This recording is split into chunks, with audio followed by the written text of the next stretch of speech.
Okay.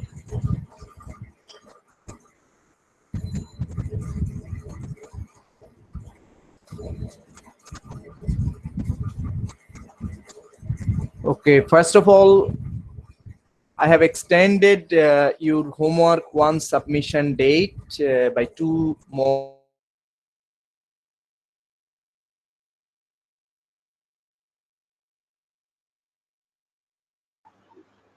Sir, can't hear you, sir. Sir, version also.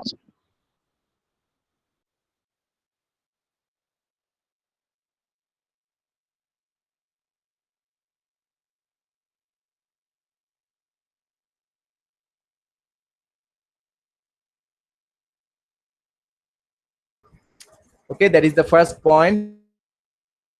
Sir এতক্ষণ কিছু শোনা যায় না স্যার। স্যার কথা শোনা যাচ্ছিল না। স্যার এতক্ষণ কিছু শুনতে পাইনি sir.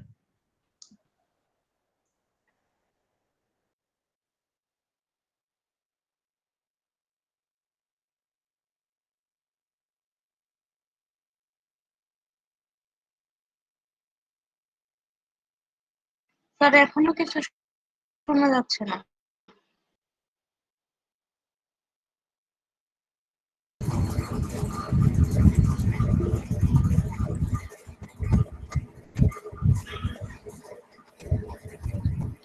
Just 1 minute, okay? So it's I think now it's clear. My network is creating some problems. হ্যাঁ স্যার, এখন শুনতে পাচ্ছি।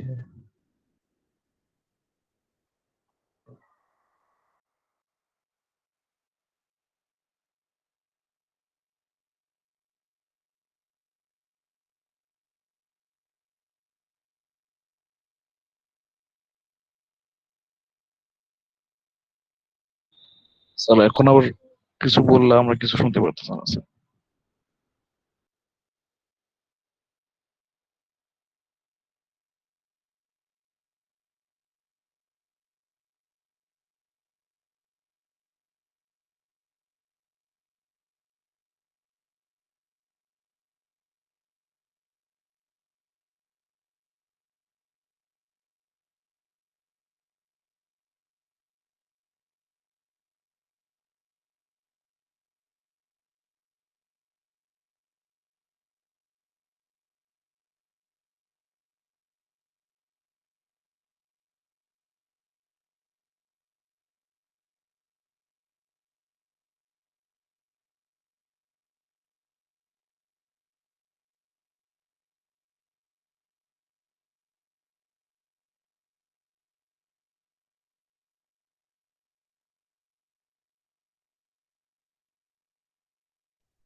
Okay, can you hear me now? Yes, sir. Yes, sir. Yes, sir. Okay, I don't know, my network is giving problem. Okay, so in the last class, we have taken a class assignment on 2.3, 2.4. And as I said, there is an extension of 2 days for homework assignment 1 submission. Now we have to submit on Friday, 2nd April by midnight. And we'll continue from chapter 3 today. We have covered chapter 3.1, that is the basic concepts and multiplexing and demultiplexing. And we'll start from 3.3, that is connectionless UDP. And then we will also try to cover 3.4, that is principles of reliable data transfer. And then 3.5, we are not sure whether we can start today, but if we can start, we can cover the first few things of TCP. So this is what we have covered in the last class, the overview of transport layer responsibilities, relationship between transport layer and network layer services. Then overview of different transport layer protocols like TCP, UDP, and also we have covered multiplexing, demultiplexing. So there are some diagrams I have put in the workbook. These are actually the illustration of the same concept that we have already covered. So as you can see on the left, some applications like VoIP, what we call IP telephony, or live streaming multimedia. These actually uses UDP, and like HTTP, email, this type of applications where reliability is a must uses TCP. And there are some properties of UDP and also some property of TCP listed in this diagram. And also, I think we have covered these multiplexing, demultiplexing concepts where we saw a connection between two processes in two different machines uses what? Uses sockets.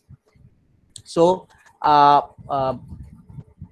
with socket, they communicate and they identify the socket using port number. So different applications running in the same host can be identified by the port numbers used in the socket. As you can see in this example, figure 3.5, where two clients using the same destination port number communicates with the same web server. So since the web server uses HTTP with port number 80, we know, so any client will communicate with the web server using port number 80. Now, how this communication is done, we already described in the last class. Here is an illustration. You can see web client host C sends two different data. That means it has created two different connections with the server, and host A created one connection with the server. All these data you can see, for all these data, destination port is 80. But as you can see, the source port number in host C is different for two different applications. Okay, and for host A, it uses a source port number that is same as host C, but no problem because their IP addresses are different. On the web server side, as you can see, the transport layer receives all the segments, but then forwards the segments according to their destination port number. So it forwards the packets per connection basis. So if there are two different HTTP connections created, then two different socket will be created. So transport layer will send data to particular socket according to the connection establishment. We will see how a TCP connection is made in the chapter, in the later part of this chapter. And this is another illustration where you can see transport layer actually receives data from multiple applications described by different colors, but then it forwards to the destination, and then destination receives data and then hands over to different applications using port number. So all these diagram actually illustrates the same multiplexing and demultiplexing concept. As we said, multiplexing happened in the here we say multiplexing always happens at the sender, and demultiplexing always happens at the receiver. Okay, now Okay, so that is, I think, up to this point we have covered in the last class. So anybody has any question up to this point? This is already done in the last class. As we said, transport layer uses source port and destination port irrespective of UDP or TCP. So using destination port and destination IP address, a node will identify a particular socket to which it will communicate. Now, let us get a brief overview of UDP. UDP is User Datagram Protocol, that is section 3.3. We'll not go to very much details of UDP because it's more related with application, how we implement the application. But well, as we said, UDP adds nothing on top of IP. So it's called no frills, bare bones Internet Transport Layer Protocol. Bare bones, no frills, that means it will add simply nothing on top of IP. As we said, TCP will add reliability on top of IP, but UDP will add nothing. So still we need UDP because we need a transport layer protocol that can connect two different processes and different physical machines. So UDP will use source port and destination port. UDP is also called best effort. Why? Because IP is also best effort. Best effort means there is no reliability. So if some data is lost, there is no responsibility to send feedback. So UDP is best effort, but what can happen? Data can be lost, and also data can be delivered out of order to the application. As you can see here again, see, data can be delivered out of order. So datagram 1, 2, 3, 4, 5, 6, that is sequentially sent by the sender. Sender will always send sequentially. But on the receiving side, as you can see, every datagram, every packet follows different paths. So since UDP is connectionless, and then it is unreliable. Connectionless means there is no connection prior to data transmit, unlike TCP, where every application must establish a TCP connection first. And unreliable means if some data are lost or goes out of sequence, then that will be delivered to the application in the same order without doing anything. So as you can see here, 1, 2, after datagram 1, 2, datagram 6 received, then datagram 5 received, then datagram 4 received. UDP will not reorder. Okay. And another thing is, as you can see, datagram 3 is missing. So lost datagrams are not retransmitted. Okay. So this is the property of UDP. Now, why we still use UDP? Because UDP will work faster. So as we said, it is connectionless, no handshaking between sender and receiver, and each UDP segment is handled independent of each other. Now, UDP is unreliable. It will not order, it will not provide reliability. Then why still we need UDP? The only vague reason is it will work faster. Okay. So no feedback, that means no extra data. Any question, anybody? Okay. So it will give no feedback, that means no extra data. That is one reason. So there are some reasons why UDP works faster.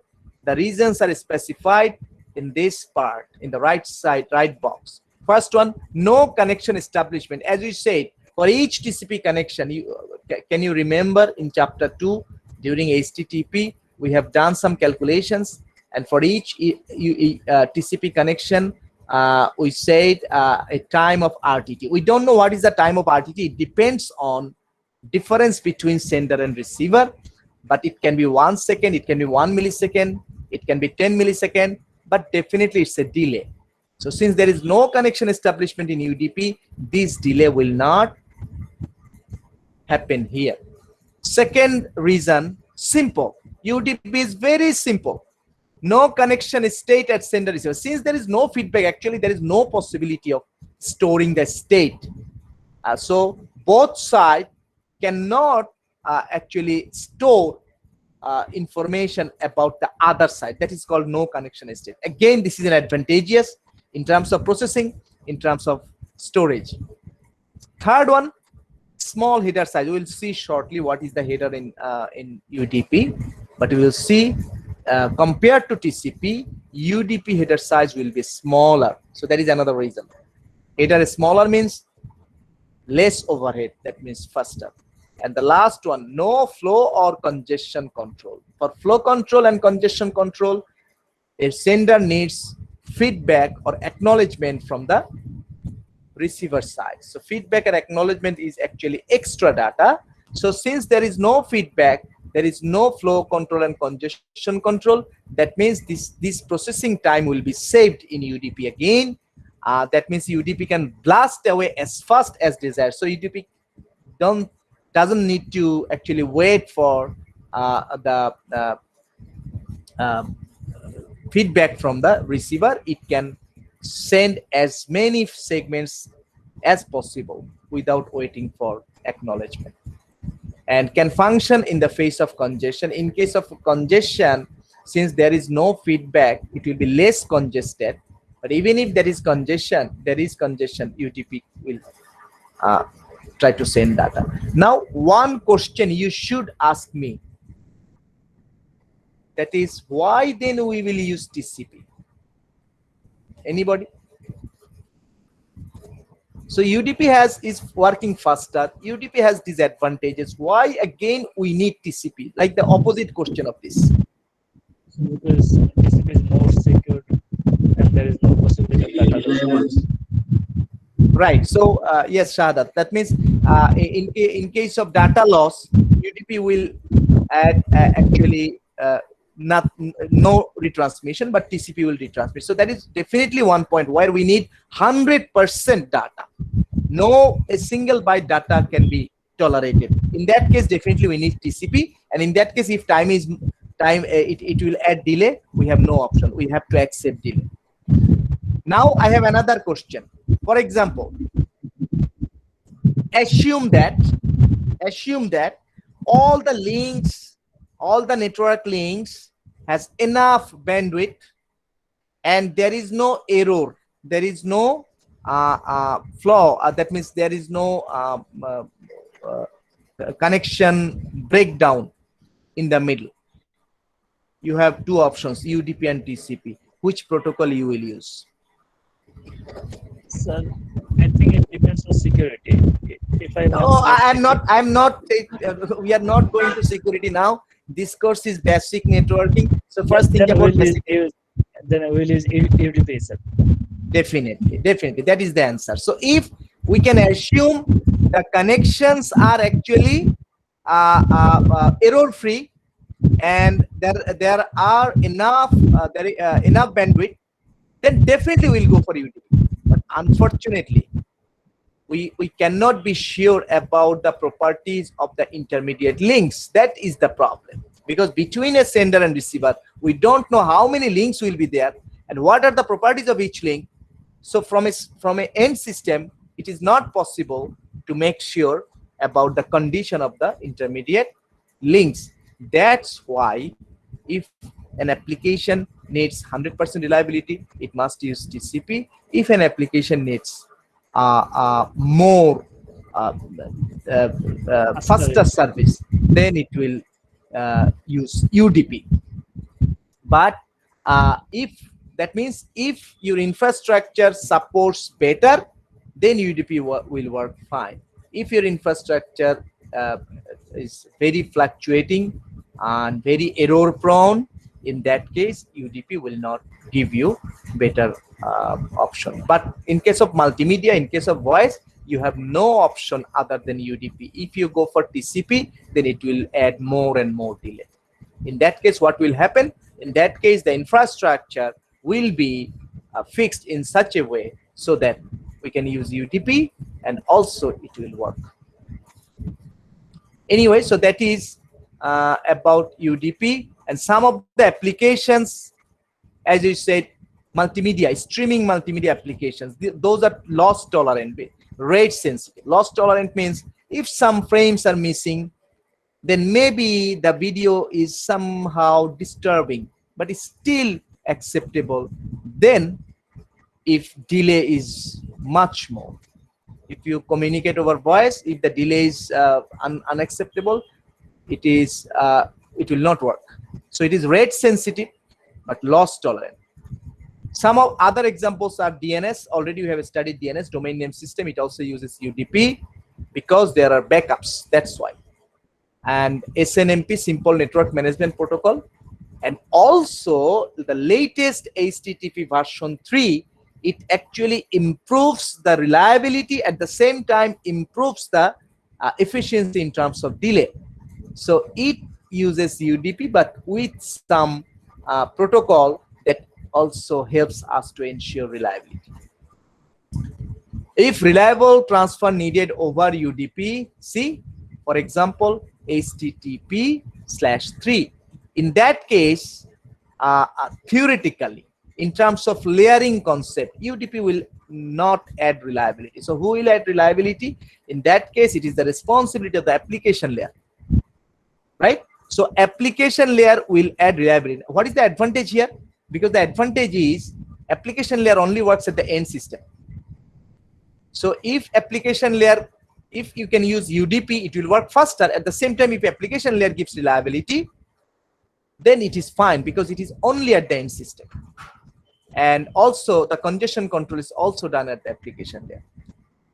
So what is saying here, we can use UDP, but if we still want reliability, we have to do it in the application layer. That means using programming according to particular application. So you use HTTP/HTTP version 3 that will use UDP, but in that case, the application you develop has the responsibility of implementing reliability.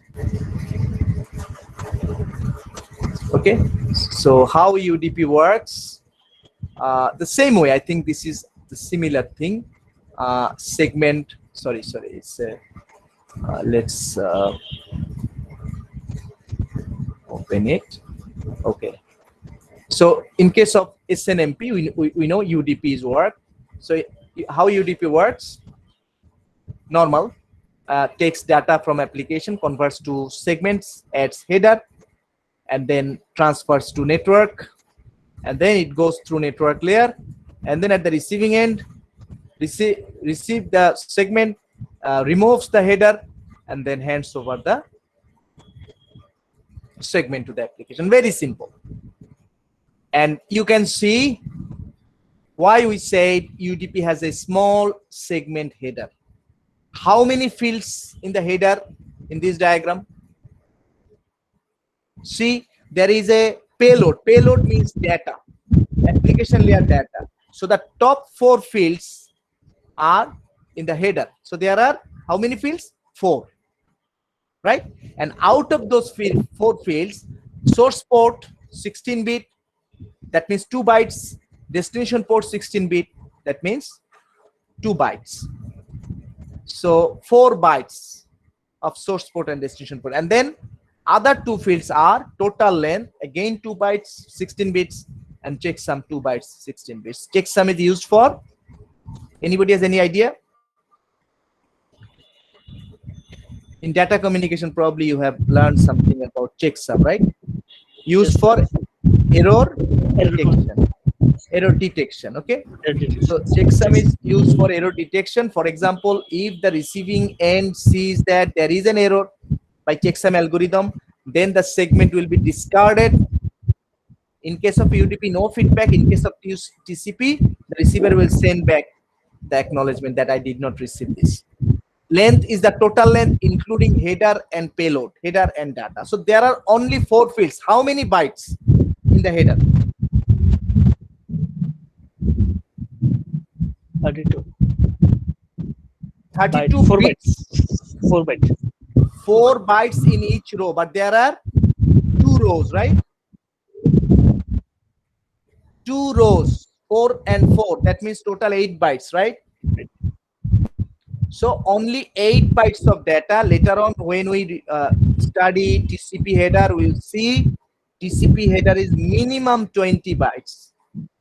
So compared to TCP header 20 bytes, and UDP segment will have only 8 bytes, so 12 bytes less data to transmit for one single segment. So if you transmit, for example, 1000 segments, then 1000 into 12. Okay. So that means, I think Shahadat, you just mute yourself when you have question. In that Okay, sir. case, just ask question, no problem. Because your side creates some noise. I don't know, maybe for different reason. Okay, for connectionless UDP, as we said, header size equals to 8 bytes.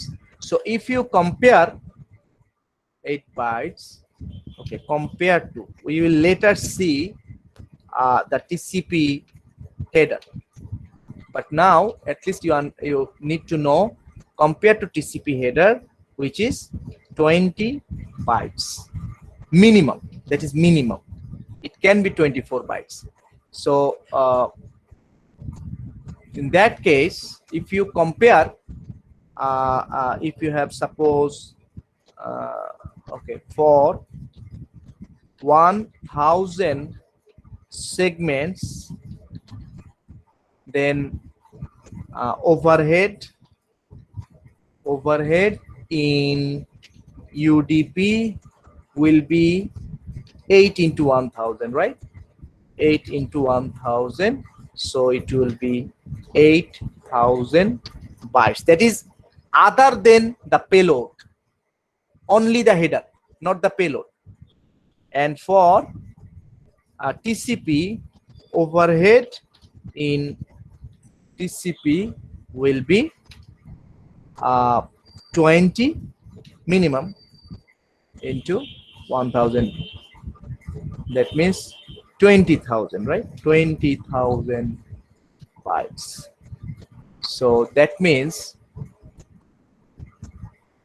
extra data for TCP is, okay, let me write down like this. Extra data for TCP header equals to 20,000 minus 8,000. That means 12,000 bytes. So that is only for 1000 segments. If there are 1 lakh segments, then what? It will increase. So that is a reason, one of the reasons actually, why UDP works faster. So I think let us conclude here about UDP. We don't need any more about UDP. So now section 3.4. So that is end of UDP. Now we will concentrate on TCP. And before going to TCP, we need to have some understanding about principles of reliable data transfer. That means what are the features, what are the background theory behind any protocol that provides reliability. Definitely for reliability, one thing we know, what? It must give a feedback. That is the first thing. But how that is happened? So normally, if we try to visualize, as you can see, there are two processes running in two different machines. They are sending data, and application sending data through transport, and we call transport layer reliable channel. But as you know, transport layer has no physical connectivity. Transport layer relies on network layer relies on data link, and data link relies on physical. But there is a logical channel. We can call this a logical channel. And for transport layer, as we know, transport layer provides reliability through TCP. So we can view like this. This is the reliable service abstraction. Now, if we just try to get a better view, then you can also include the network layer. As you can see in this diagram, just transport layer, below the transport layer is network layer. And as you can see, network layer is by default unreliable, right? So when network layer passes packets, this is unreliable channel. Now the question is, through unreliable channel, packet is passed, transport layer provides reliability. How? That is the question. So in this diagram, you can be clear about this mechanism. Transport layer has a sender side of the reliable data transfer protocol and the receiver side of the reliable data transfer protocol, and both side works on top of network layer, which is unreliable. So also another thing you have to keep in mind: application layer, transport layer, network layer. Which layer implemented in software, which layer implemented in hardware? In these three. Anybody? Application and software. Sorry, Shahadat? All three in software. All three in software. Very good. All three in software. So as we said during the layering concepts, only lower half of data link and physical is hardware. All are software. So see, all are software. So when you implement the software, you can write functions, you can write code, method that will provide reliability when two sides communicate. So that is the idea. So in this case, what they will do, they will create some methods. Okay, so in the lower layer, data can be corrupted, data can be lost, data can be out of order, but this layer actually will store their information both sides. And one thing, as what is being said here is it's like a curtain in the middle. Why? You have two different processes in two different machines. So machine 1's process will see nothing on machine 2's process. Machine 2's process will see nothing on machine 1's process. So the idea how then they are communicating, they are creating the reliability. Okay, so this is like sending process will see nothing about the receiving process. Now what they will do, actually they will add some methods and store some data. We'll see details later. But the idea is using some method like on the sending side, RDT send, okay, then UDT send, and the receiving side, RDT receive. Just think about not UDT, just RDT, reliable data transfer send, and unreliable data transfer send. So for unreliable data transfer, actually that is UDP. For reliable data transfer send, that is UDP. Sorry, TCP. So that is when we implement the application layer by programming, we create socket. When we create socket, we must create a method either on TCP or on UDP. So if we think about RDT, that is reliable data transfer method, then the send RDT send will store some state, send some information to RDT receive, and then RDT receive will actually keep track of how much data has been received, how much data not received, and will send feedback. Okay, and then using this for methods, the reliable data transfer protocol actually implemented. RDT send called from above, that is by the application layer, and it passes data to deliver to the receiver upper layer. So it delivers data to the delivered data on the receiving side. What the delivered data do? Called by RDT to deliver data to the upper layer. So the sending process sends data for the receiving process. Receiving process will receive. But the underlying layer, transport layer, will UDT send will call by RDT to transfer packet over unreliable channel to receiver. That unreliable channel is actually network layer. So it will hand over to network, then it goes through network layer, and after receiving the packet from the network layer, then RDT receive function will be called. And then there are some more information we'll see later, the details of how this reliability is maintained.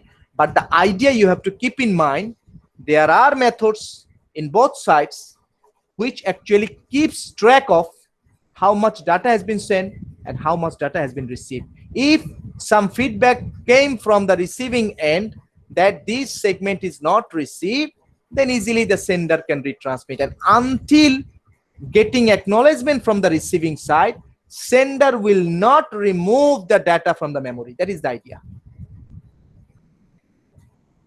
Okay, clear? Any question? So it's a bi-directional communication continuously happening, and network layer will not provide reliability, and transport layer will provide reliability using those methods.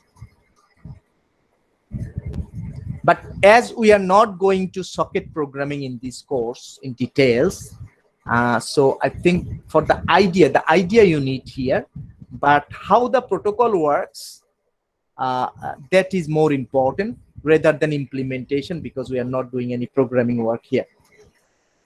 But definitely it will help you.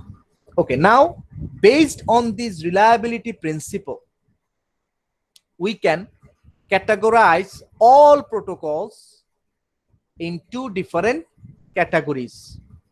One, non-pipelined. So for non-pipelined, it is very simple. Okay, let me just describe the basic thing first, like this. There is a diagram called figure 3.17 in the textbook, where you will have the idea of pipeline, non-pipeline. Non-pipeline means actually only one packet will be sent by the sender, and then sender will wait for the acknowledgement. Until the acknowledgement of the sent packet is received by the sender, sender will not send the second packet. So this is actually one packet at a time. Okay, but this is very, very inefficient, as you can imagine. This is very inefficient. Just send one packet, then wait for the acknowledgement. It will take a long time. So pipeline protocols works in such a way, multiple packets can be sent simultaneously without waiting for the acknowledgement. But there is a question, how many packets you can send before next acknowledgement? Actually, that is defined by the flow control. Can you remember? The flow control says the free space in the receiver's buffer. So it can be in terms of number of packets, or it can be in terms of free space in the receiver's buffer. So in this case, we are assuming that a value n will indicate the number of packets that can be sent before the next acknowledgement arrives. N may be 4, n may be 5, n may be 6, n may be 10. Okay, so irrespective of any type of protocols, in the next diagram, as you can see, there are 4 cases. Okay, so okay, let me come here later. Let me first to identify or to understand any scenario. Okay, any scenario in any reliability protocol. Okay, before that, another thing, let me clear another thing.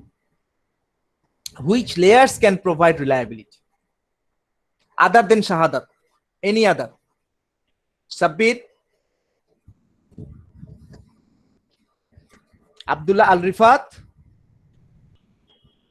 are you there? Yes, sir. Which layers in the OSI layering model provides reliability?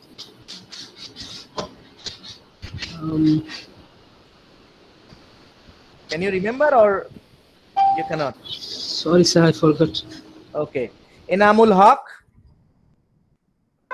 Enamul, which layers provide reliability in the OSI model? So I can't remember, sorry. Can't remember. Imam Reza. Imam Reza Rafi. Absent. Rokunujjaman. Yes, sir. Yes, sir. Imam Reza. Can you remember uh, which layers provide reliability? At least you can provide one, right? At least one layer you should know that provides reliability. Many times I have repeated. Idea? Any idea? Transport layer. Very good. Transport layer. Is there any other layer that provides reliability? Sir, it's maybe it's a transport layer. Transport layer. Okay. Laila Ishrat.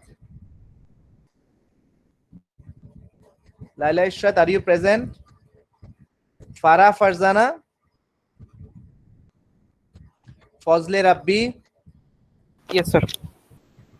Which other layer provides reliability other than transport? Sir, I don't know. Okay. Priyabrato. Ji sir. Which other layer other than transport layer provides reliability in the OSI model? No idea, sir. No idea. Rafsan, Yes, sir. can you tell me? Is there any other layer or only transport layer provides reliability? Or is there any other layer that also provides reliability? Not sure, sir. Not Sir, maybe sure. application layer. Who is talking? Sir, I'm Ishtiaq Ahmed Shah, sir. Ishtiaq, I did not ask you. Okay. Okay, sir. Okay, tell me. Ishtiaq, tell me. No problem. Tell me. Which Sir, layer? maybe, sir, I thought, sir, maybe application layer gives us reliability for data transfer. Application layer in HTTP version 3, application layer can implement reliability, but that is not defined in the OSI layer. Okay. Data link layer, sir. It's a data link layer, maybe, sir, then, sir. Right. Data link layer. Right. Okay. So see, that is not we are covering right now, but that is what you should understand. We learn many things in layering, many things we will forget, no problem, but something we need to remember. Otherwise, these concepts will not be clear. Some things in the layering model you should stuck in your memory. Which layer provides reliability, which layer will not provide reliability, which layer implemented in software, which layer implemented in hardware. This will actually make your concept much more clear. Anyways, transport layer definitely provides reliability if it uses TCP, but there is another layer, data link layer, that also provides reliability, but that is not mandatory. That is not compulsory. Between source and destination, if there are 10 different data links, 10 different links with 10 different data link layer protocols, maybe out of 10, maybe 2 provides reliability, maybe 1 provides reliability, maybe none provides reliability. So for the data link, reliability is not mandatory, but data link layer can also provide reliability if it depending on particular protocol. Okay, anyways, so that was the basic layering concepts. We will always need the concepts throughout the trimester. If you work in networking throughout your career, so without layering concept, we cannot have a good knowledge in computer networks. Okay, anyway, so why I have said that, so we can now say, okay, transport layer provides reliability and data link layer can also provide reliability. So there are some protocols for data link layer, there are some protocols for transport layer, right? Definitely, because data link layer protocols may not work in the transport layer protocol may not work in the data link layer, right, in terms of reliability. So in that case, in section 3.4, let me make it clear. In section 3.4, we are learning about reliability principles that can be applicable to both data link and transport. When we go to section 3.5 TCP, then we will only concentrate on transport pair reliability. So keep in mind, and also you can see the diagram here specifying frame, right? Frame is the PDO in which layer? Data link layer, right? Frame data link. Frame data link layer. So again, you have to just sometimes just try to make the basic things try to recall. Anyway, so here we can call it a frame, we can call it a packet, we can call it a segment, but irrespective of anything, these protocols can be in data link, can be in transport. Anyways, so for any reliability protocol, either in data link or in transport, you might encounter these 4 different cases. Or in other words, any reliability protocol, if you want to solve sequence diagram, you must understand these 4 cases. First, you can see sender is sending a frame or packet or segment to the receiver, and definitely receiver will send the acknowledgement. Now, this acknowledgement must be received by the receiver during the timeout. What is the timeout? The time sender will wait for the acknowledgement. How timeout is calculated? It is calculated based on that famous keyword. What is that? RTT, round trip time. So round trip time gives an end system an idea about the timing distance to source to the destination from the source. So anyway, we are not going to that equation details, but just try to understand this timeout value is dynamic and it depends on the protocol. And whenever a frame is being transmitted, a timeout is set. Why? Within this timeout, if the sender does not receive acknowledgement from the receiver, sender will assume the data has been lost, and then what? Sender will retransmit after the timeout. Is it clear? It's a very important point. So what Okay. is it? SCK? What is what? SCK? SCK is acknowledgement. Acknowledgement. That is the feedback. If sender sends a frame, receiver will say, okay, I have received frame 1. I have received frame 2. But there are some way to tell that using the header fields. But acknowledgement is simply feedback. And acknowledgement must be received by the timeout. Otherwise, sender will retransmit. Okay. So first case, acknowledgement is received within the timeout. So no retransmission is needed. Clear. Very simple. This is the first case. If there is no data loss, we don't need the other cases. But practically, data can be lost. So the second case, B, it's a vertical, A, B, then C, D. B says, sender sends a frame and it is lost in the middle. Where? We don't know. But receiver did not receive this frame. Then what will happen? Will receiver send an acknowledgement? Yes or no? sir. No, because receiver did not receive the frame. Then how can it send acknowledgement? So sender will wait how much time? Until the timeout. Cannot tell. Right. So timeout over, sender will retransmit the same frame and then again set the timeout. And this timeout value is dynamic. That means the first timeout and second timeout not necessarily the same. But second timeout will now work for the retransmitted frame. And as you can see, the retransmitted frame is received by the receiver. It sends the acknowledgement. It came within the second timeout. So sender is now will send the updated frame, not the previous one. So that is the second case. Clear? So this is we call data lost. That means the frame is lost. But there can be another case. Very interesting. The frame is received by the receiver but the acknowledgement from the receiver can be lost, right? Yes.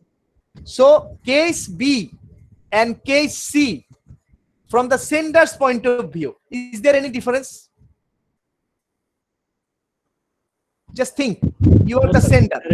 no, sir, there is no difference. There is no difference. See, No just a difference. little bit earlier. Let me go back.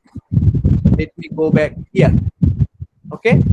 So what we said here, there is a curtain between sender and receiver. See, sender is a different machine, receiver is in a different machine. So sender will not see any memory, anything from the receiver. So there is a curtain. Same thing you have to understand when you solve this type of scenarios. Sender is see nothing on the receiver side unless except the data, except the acknowledgement. So sender sends a frame, it did not receive an acknowledgement. Doesn't matter whether frame is lost or the acknowledgement for the frame is lost. For the sender's point of view, as you can see, it did not receive the acknowledgement within the timeout, right? So same for the sender's point of view, but for the receiver's point of view, this is different. In the first case, receiver did not receive frame. In the second case, receiver has actually received the frame.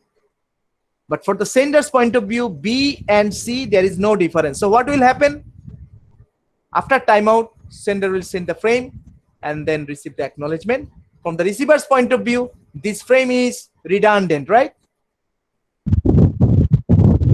This frame is redundant. So no problem if it is redundant, it will not overwrite. Even if it overwrites, no problem. But we can call this redundant transmission.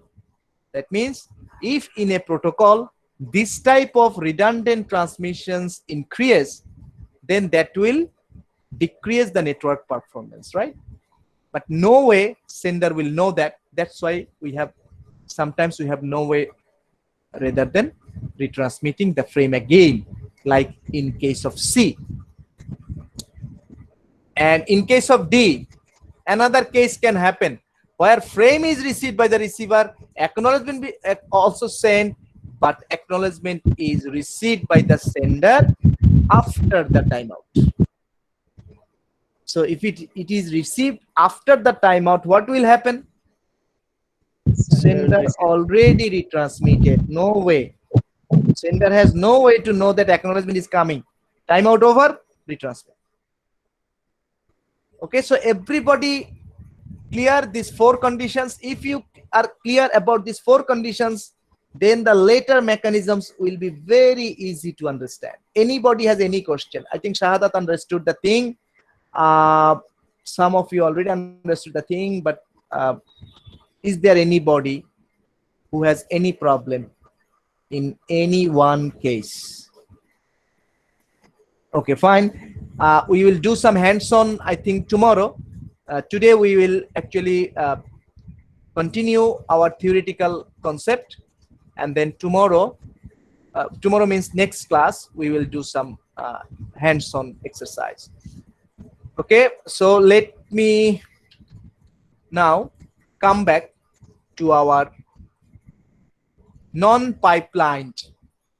As I said, in non-pipeline, 1 packet at a time can be sent and wait for the acknowledgement. So that's why it is called a stop and wait. That means send 1 packet, send 1 packet. See, the blue thick line is the packet. And now what is the thickness? Thickness is the number of bits in the packet. So the first packet bit transmitted at t equals to 0, and the last packet bit transmitted at t equals to some time. So this thickness is actually the number of bits in the packet. And then what is RTT? After sending the last packet bit and then receiving the first acknowledgement bit, this time is we call RTT. Okay. Now send 1 packet, then stop. Stop for what? Stop for the acknowledgement, right? So after receiving the acknowledgement, then transmit the next packet. This is the procedure. Clear, everybody? This is the procedure. Now in this case, if you just numerically try to represent numerically, we can say acknowledgement arrives, send next packet at t equals to RTT plus L by R, right? What is the value of this thickness, L by R? Anybody, any confusion? Because we have done in packet switching, if number of bits L and capacity is R, what is the delay? L by R, right? So L by R and then plus RTT. RTT is the time required sending a request and receiving response. So is it clear? So the second packet will be transmitted at time t, which will be RTT plus L by R.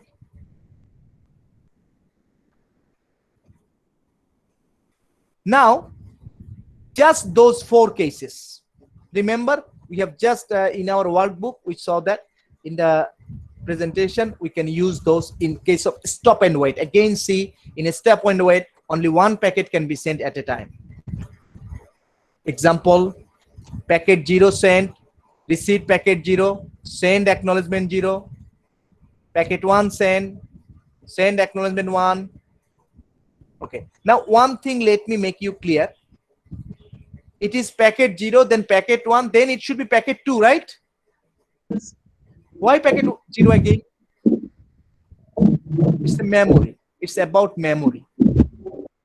If you have only 2 spaces in the memory, like you have 10 spaces in an array, then you know 0 to 9, right? 0 to 9. So if you want to implement a mechanism using 10 space array, you cannot use index more than 9. So if you go from 0, 1, 2, 3, 4, 5, 9, then again come back to 0. Okay, but we can think about this example with more number of spaces. In that case, we can like number 0, 1, 2, 3. So make it clear, no confusion. This packet 0 is not the original packet 0. This packet 0 is actually packet 2, but it's stored in the 0 position because there are only 2 memory positions, 0 and 1. And in fact, stop and wait actually used in some cases where the devices are very limited in terms of capacity, in terms of processing capacity, in terms of memory capacity. So that's why it's 0, 1, 0. Clear, everybody? So if no data is lost, it will work this way. But then data can be lost. For example, packet 1 is lost in the second, and then after the timeout, packet 1 will be retransmitted like this. Clear, everybody? Any question? See the same. If you understand those 4 situations, then it is very easy to understand any reliable protocols sequence diagram. When we will go to TCP, similar thing. Okay, now the second one, see, packet loss. That means data loss. Now here data is received,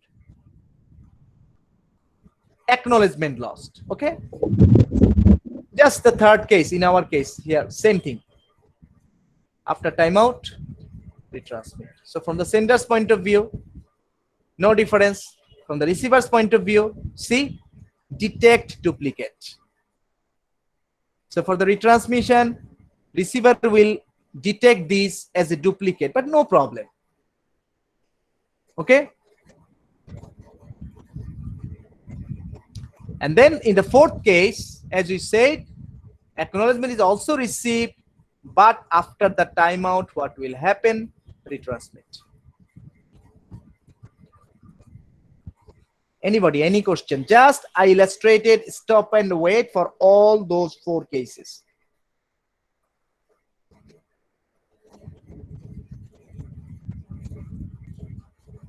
Okay, so as I said, in pipelining, we send 1 packet at a time.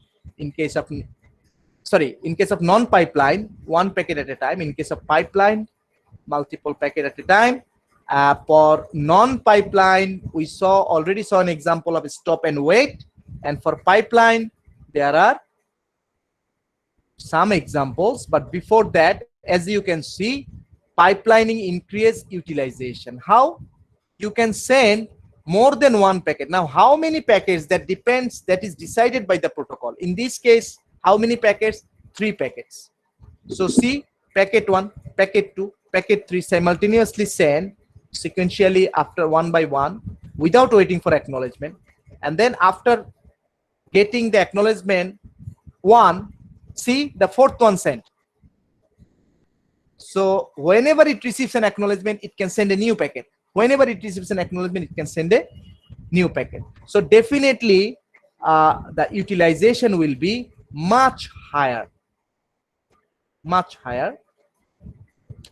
3 into L by R. In previous case, it was only L by R. So if you send 3 packets at a time, it is almost 3 times utilization higher than the non-pipeline. Okay, now there are 2 protocols in non-pipeline, sorry, in pipeline, where we can send multiple packets at a time without waiting for acknowledgement. First one is go back in, and the second one is selective repeat. And both these examples, we will assume n equals to 4. What is n? That is the sender window. That is actually number of packets we can send at a time without waiting for acknowledgement. So n is also called window, sender window. That means how many packets sender can send without waiting for acknowledgement. Okay, now, okay, let us see an example for go back in. First of all, you can see on the left how many spaces in the memory? 9, right? 0 to 8, 9 memories. In the previous stop and wait, we saw 2 memories, but it depends on how much memory you have. It can be 9, it can be 90, any. In this case, 0 to 8. And n equals to 4 means 0, 1, 2, 3. So first 4 packets can be sent without acknowledgement. See, the blue box actually identified the packets that can be sent without waiting for an acknowledgement. So it sends packet 0, packet 1, packet 2, packet 3. Now it needs to wait, because initially the window is 4, window is filled up. Packet 3 is sent. Now it will not permit any more packet until acknowledgement is received. And out of these 4 packets, see, packet 2, that is 3rd packet in sequence, packet number 2 is lost for some reason. Now, how go back n provides reliability? That is the question. So first, for first packet, you can see receive packet 0, send acknowledgement 0, fine. So acknowledgement sent. Receive packet 1, send acknowledgement 1, fine. Now, the point is, packet 2 is not received by the Timeout time. receiver, right? Packet 3 is received. Now what receiver will do? That is the first thing. What receiver will do? So we'll send only the packet 2. Actually packet 2 is not received, somehow lost. So when packet 3 is received, receiver has to decide. Now this is what the protocol is actually doing. The protocol will do what is defined in the protocol. Now for go back n, we have to first understand the rules. So let me write the rules. We have already covered stop and wait. Okay, then this is okay, first of all, 2 types. One is non-pipelined, another one is pipelined. Okay, pipeline has go back in and selective repeat, and non-pipeline has example of stop and wait. Okay, let me, so this is already done. And now in case of go back in, we have 3 rules. Okay, first rule, let me write down the rules first. First rule, discard any out of order packets. That means if 2 is lost, it receives 3. What it will do? Discard 3, discard 4, discard 5 until 2 is received. Clear? So this is the first rule.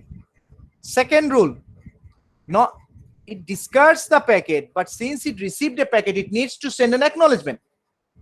So which acknowledgement it will send? Send last in order acknowledgement for all out of order packets. So if 2 is lost, then if it receives 3, 4, 5, 6, for any out of order packet, it will send the last in order acknowledgement. That means last acknowledgement in order. In our case, that is acknowledgement 1. Okay, let me go again here. Okay. So, sorry. See, acknowledgement 0, acknowledgement 1. Now packet 3 is received. So first rule says what? Discard packet 3, right? Discard means it will not store in memory. It will not store any out of order packet in memory. So only first 2 packets stored in memory, third packet discard. And not only discard, it will resend, it will send the last in order acknowledgement. What is the last in order acknowledgement? The acknowledgement we have received in order. That is acknowledgement 1, right? Clear, everyone? Until this point? Yes, sir. Okay. So that's why it said resend because already acknowledgement already sent, but again it sends acknowledgement 1. It will continue to send acknowledgement 1 until packet 2 is received. So this is second rule. And see, when packet 0, acknowledgement 0 is received, window moved. Did you notice? Whenever it receives acknowledgement 0, sender, that means sender knows receiver has received packet 0. So I don't need to keep packet 0 in my memory, right? So it will be freed. It will be freed. And also it can, window moves. So now it can send packet 4. After receiving acknowledgement 1, window again moves. It can send packet 5. After it receives acknowledgement 1, duplicate acknowledgement 1, which packet will be sent?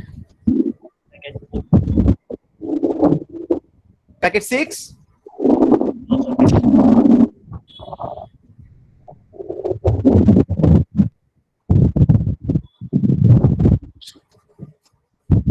Anyone else? Which packet will be sent? Ali Ahmed, are you there?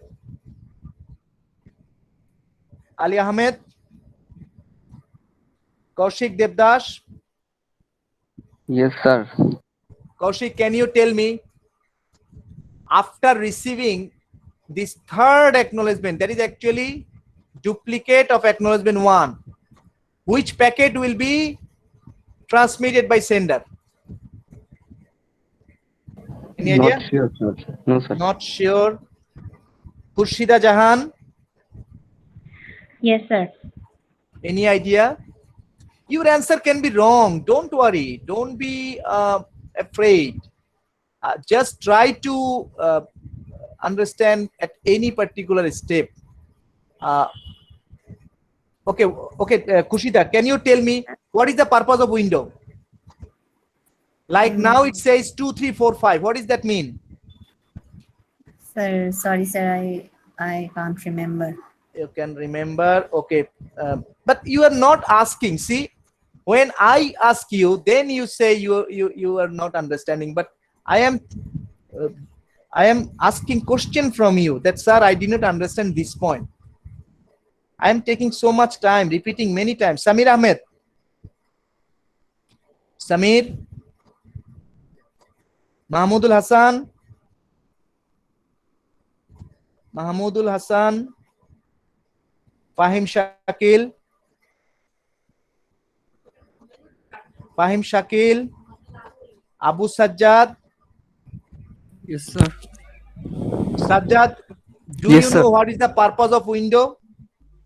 No, sir. But then I am already described that, right? Sir আমার নেটওয়ার্কের problem হচ্ছে তো sir Okay. মাঝখানে কথা কেটে কেটে আসে sir অনেক Okay. Nibirujjaman, Sadman Sakib. Yes, sir. Sakib, can you tell me what's the purpose of window? No, sir. No, I am not. I will continue to until I get an answer. Adnan Kabir. Taki Yasir. Sir, yes, sir. Yes, sir. Taki, can you answer me what is the purpose of this window? Like now it is 2, 3, 4, 5. What that means? Sir, একটা packet change করার জন্য sir একটা window খোলা হচ্ছে। Is it like that? I think window is as a whole. It indicates something. Okay, Shahadat. Can you tell me what this window says to me? 2, 3, 4, 5. That means what? Sir, here window and it will the format, it will send 4 packet at a time. Very good. The first point is correct. N is equals to 4. So anytime window will contain 4 packets. Now, what is mean by 5? That means you cannot send more than 5, right? Yes, sir. Packet 5. That is the point. Everybody, please try to understand.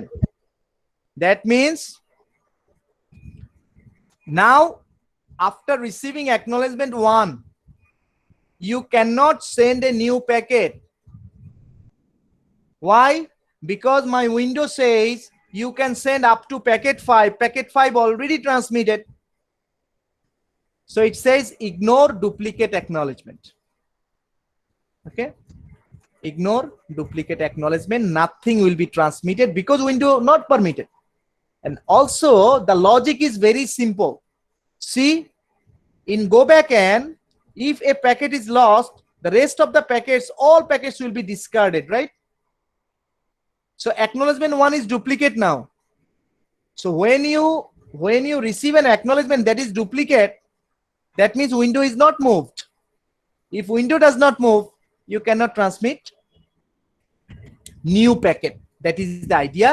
Now for acknowledgement of packet 4, acknowledgement of packet 5, same thing will happen because every packet is resending the same acknowledgement 1, so window will not move. Now when window will move, that is the question. Before that, let me write down our last rule. Last rule is retransmit all packets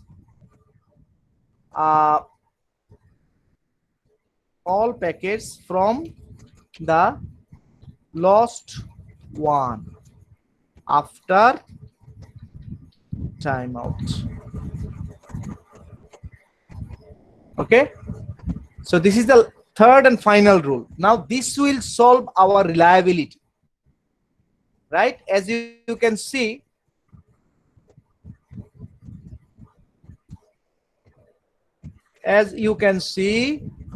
packet 2 is lost. So definitely somewhere, somehow packet 2 must be retransmitted. When packet 2 will be retransmitted? After the timeout. So you can see now it shows a packet 2 timeout, but you have to understand actually whenever packet 2 was sent, that time a timeout was set. A timeout was set for packet 0, for packet 1, for packet 3, for every packet timeout was set, but we are showing only for packet 2 because packet 2 is lost. So after packet 2 timeout, what sender will do? According to rule 3, sender should retransmit packet 2, right? Yes, sir. Yes, sir. But along with packet 2, it will also retransmit all the other packets. This is very logical because you know the receiver did not store the other received packets, packet 3, 4, 5. Yes, sir. So those must be retransmitted.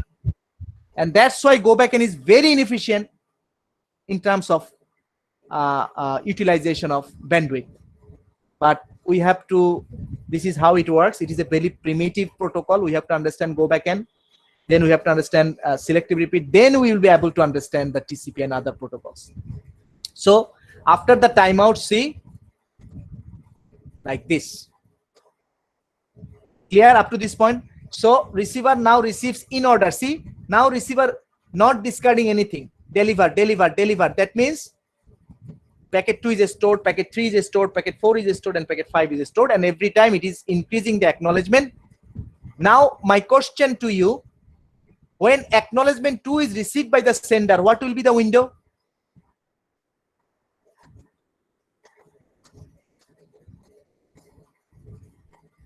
When acknowledgement 2 is received by the sender, what will be the window when sender receives acknowledgement 2? First thing, window will move, right? Yes, sir. To what? 3, 4, 5, 6. So 3. 3, 4, 5, 6. Because 2 is now received by the receiver, so 2 is free. 2 will be free. But anytime window will be 4. So if you free 2, that means it will be 3, 4, 5, 6, right? If it receives acknowledgement 3, what will be the window? 4, 5, 6, 7. So Very 4, good. 5, 6, 4, 5, 7. 6, 7. Okay.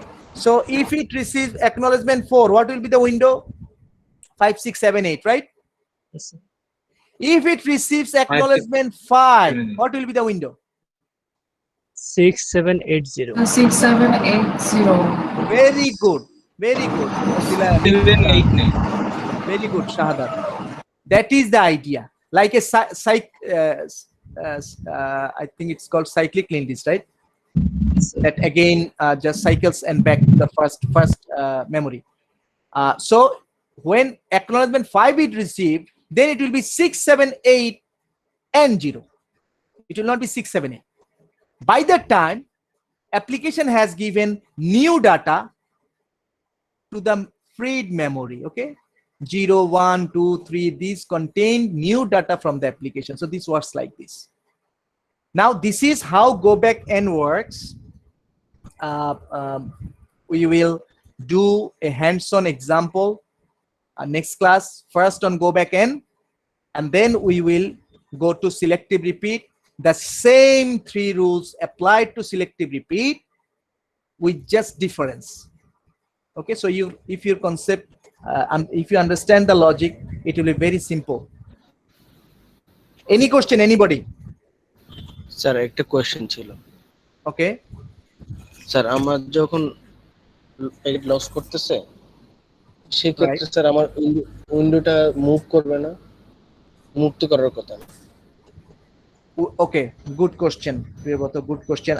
I think I should make one more thing clear. That is, as we saw, there is a curtain between sender and receiver. You have to be either sender when you think. You have to think as a sender, or you have to think as a receiver. You cannot think both. In that case, it will be complex.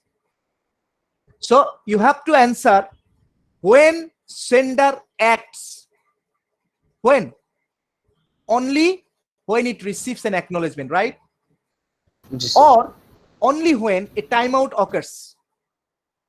So sender's activity depends on two things. One is acknowledgement, another one is timeout, right?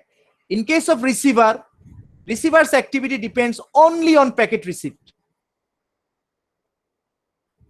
right? So now, based on your question, when window will move, what is the probability of moving window? Only when an in order acknowledgement is received, because window represents sender's window.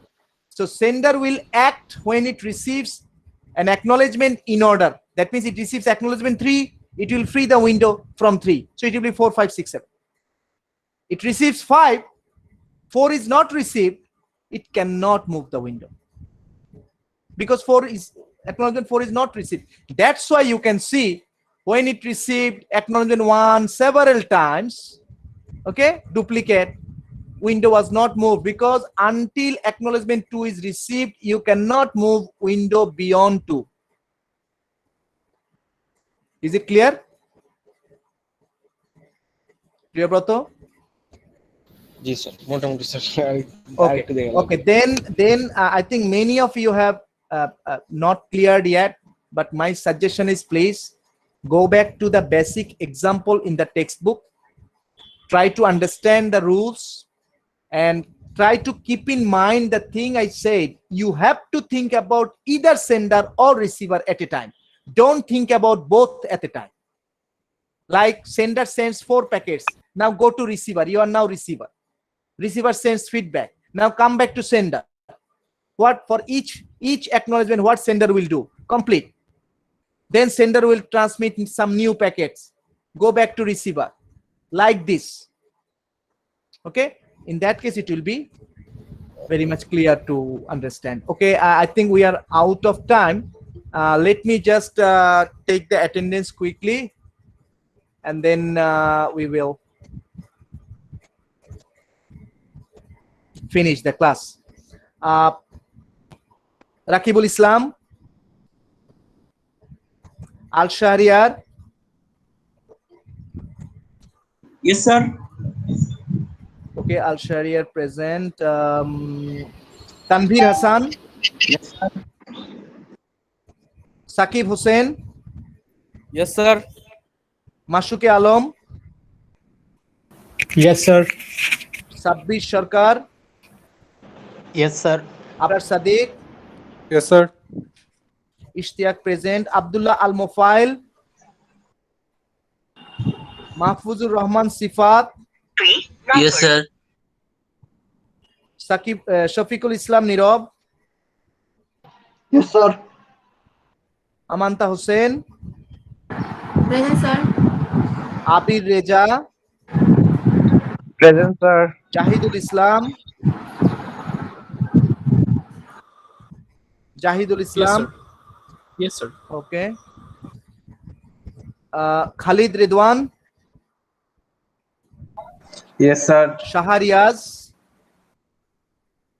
Present, sir. Tahmina Tanjin. Present, sir.